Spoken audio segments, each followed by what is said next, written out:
Welcome back everyone, and in this video we are only quickly talking about GANs, not because they are not super important and super interesting, just because we will not use them in the course, and yeah, that's why we are not talking that long as about other concepts. But I couldn't let you go. I couldn't get you away completely without it, because I think if you are interested in deep learning, it is mandatory that you know at least about the idea of GANs. And to give an impression what GANs are, it's always the best thing to go to this webpage, so thispersondoesnotexist.com. And as the name suggests, people on this webpage that are presented there, they do not exist in reality. So let's just go there. So this little fella, or this woman, or this guy, they are all fake people. So they do not exist in reality. They are generated by a GAN, which stands for General Advisory Networks. And here in this way, with a with a architecture that somehow involves convolutional neural network. As you can see here down below, image imagined by GAN, General Advisory Network, style GAN 2, December 2019. So Karas et al. So it's also already provides us the information where you can take a look at, and this is obviously done also with other things such as art, cats, and so on. So let's take a look at art here. It's kind of also nice. So these are all artificial art made by neural networks. And yeah, just take a look at it by yourself. I think it's kind of fascinating. And I think also not fascinating, the idea that stands behind is so super, I think, interesting. And also, yeah, I don't know. It's yeah, another example how you could creatively use architectures of neural network to do different things, and especially things that are different from simple prediction. Before, for the autoencoder, we had an encoder and decoder. A GAN has a generator and a discriminator. So the significant characteristic of the GAN is that it has two neural networks playing against each other. Also, some very examples that you find in other videos, explanations, blog entries is, for instance, the one is someone who is making fake money, and the discriminator is a person or institution which tries to detect fake money. And that is how you can picture how GANs work. So we always have two neural networks. The one is making out of, in the beginning, random numbers, then with a certain network architecture, an output prediction, which is as we need it. So if we want to make pictures, it obviously needs a prediction that if we want to make a picture with black and or with grayscales, with, for instance, yeah, height and width values and pixels and numbers that indicate if we have a rather dark or light pixel. But this can be also done for many other things. So, but the generator is something, we start with random numbers, it's processed through a network architecture, and it makes an output that suits to what we want to artificially generate. Okay, if we, for instance, want to artificially generate a time series of 5 data points, then the generator out of random numbers with an architecture will generate 5 data points. The discriminator needs original data, meaning, or like data with true data examples. So it needs true, for instance, time series data with 5 data points that did exist in reality. And it also gets the fake ones that are made by the generator. And it learns to distinguish between the fake ones and the real ones. And if they do it both comparably well, so if the generator gets better and better making fake images or fake whatever, and if the discriminator gets better in detecting it, in the end, in the best case, they will reach an equilibrium, and where the discriminator ends up just, tossing a coin, deciding if this is fake or real. When it comes to the simple structure, so what we have here, we usually start with a latent structure of the data that is going to be processed through the generator and will be used as an input signal in order to generate fake output examples. So with images, there are some random numbers in the beginning with a certain dimensionality. They are processed, for instance, with a convolutional layers through a network, and then we have an output that needs to meet the conditions that are necessary that we have for images regarding the dimensionality. Then in the furthermore, for the discriminator, we also provide real images. And so the discriminator gets batches, when the discriminator is trained, it gets batches of real images and fake images and tries to make a prediction model here with the aim to detect the fake pictures.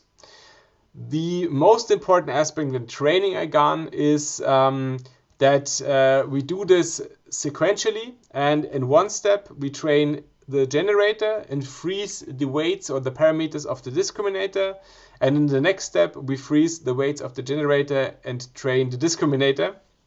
And only if we do it like this, it works. And how it exactly works, you can for instance take a look in the code example in the hands-on machine learning book.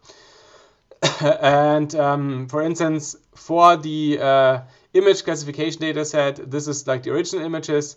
Then I used the code out of the hands-on machine learning book and applied it to this data set. So this is how my artificial and in reality non-existing handwritten digits look like shortly after the beginning of the training of the GAN. And this is after a certain amount of epochs where the generator and the discriminator are fitted. And yeah, that's basically what I want to show you. So it's important that you know that GANs is something which consists of two neural networks. It has a very creative structure and a very creative training process. I would say the training process here is what's most important, because that's where it decides whether it succeeds or not. But having a generator, having a discriminator, that's like the most important elements you should know. And if you want to dig deeper here, I could recommend you the hands-on machine learning book, and also there are some good explanations on YouTube, for instance. You can do this with many things. You can do this with forward neural networks. You can do this with convolutional networks, which would be my first choice if we want to make fake pictures, or recurrent neural networks, which would be my first choice if you want to, for instance, generate artificial time series. If you really want to dig deep here, you can take a look and search for the time GAN GitHub page.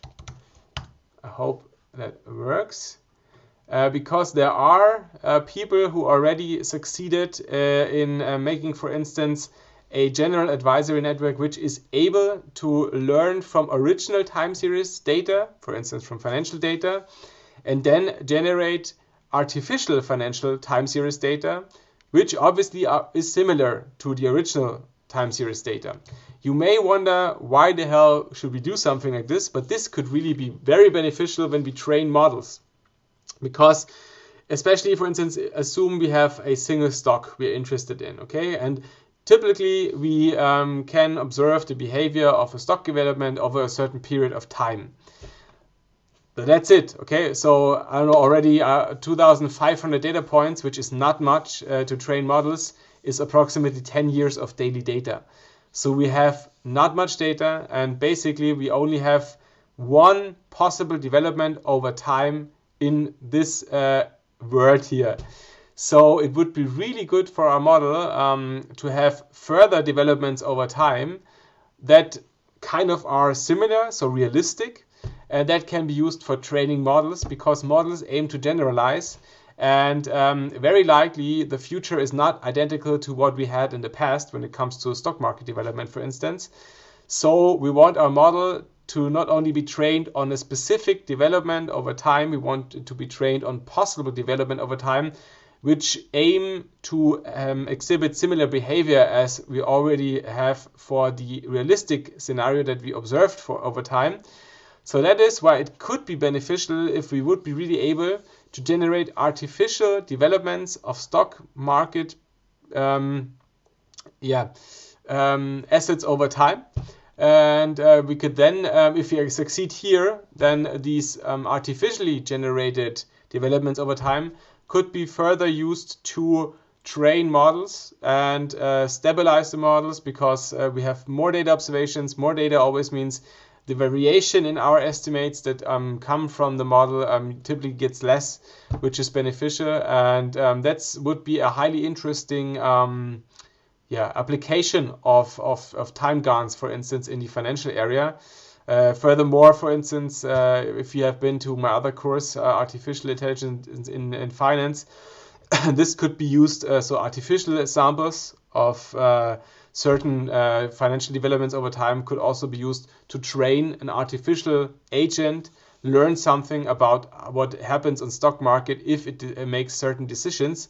And that's why being able of generating artificial data which is similar to realistic data can be a real game changer also, I think, to the area of financial modeling. But it is not always as easy as you think and as it sounds. For instance, I really tried hard to first of all to understanding how the time GAN model is implemented here. That's already, I would say, a rather advanced one. Furthermore, also understanding how it is described here, even though I think the authors do a great job in how they describe it. It is a little bit more complex than the simple GAN that we may discuss when we start talking about GANs. And also, even though the authors share their code with us, it really takes a while when you fit it to real data. And even when I tried it for one time, it didn't work perfectly well. So nowadays, I think it just needs more effort and more time. But I think it's kind of promising and a very interesting thing. And GANs are, when we talk about applications of neural networks, I think one of the most creative and most important architectures in the past years. And obviously that's not my personal opinion, that's also an opinion that is shared by real experts in the area of deep learning. So you can count on that. But as we are not doing more with it in the course, let's just leave it with this information here. If you're interested in, as I said before, take a look in the book, in the handbook, or take a look at example codes and watch some YouTube videos. I think there are already a lot of nice videos out there explaining it in more detail and maybe more intuitive than I did in this video. So that brings us to the end of our first big section of this course. We now finished with the deep learning area, and we will proceed with text analysis, even though the text analytics models we use also partly will make use of neural networks. For the moment, you're finished with learning about neural networks. That's all, at least from an introductory perspective, what I wanted to share with you information. And now it's up to you. You need to learn it. You need to play around with it. You need to become an expert. You need to become better than I am, hopefully at some day. And have fun with it. I always enjoy learning new stuff here. There's so much to learn and so many different aspects where we can dig deeper here. But for the moment, I hope you at least have an initial idea about the area of deep learning and neural networks, how it works, and this should serve as a good starting point for you, that you can now experience them on your own and work with real data on your own. See you in the next video, where we're going to start discussing how we best do text analysis, and bye bye.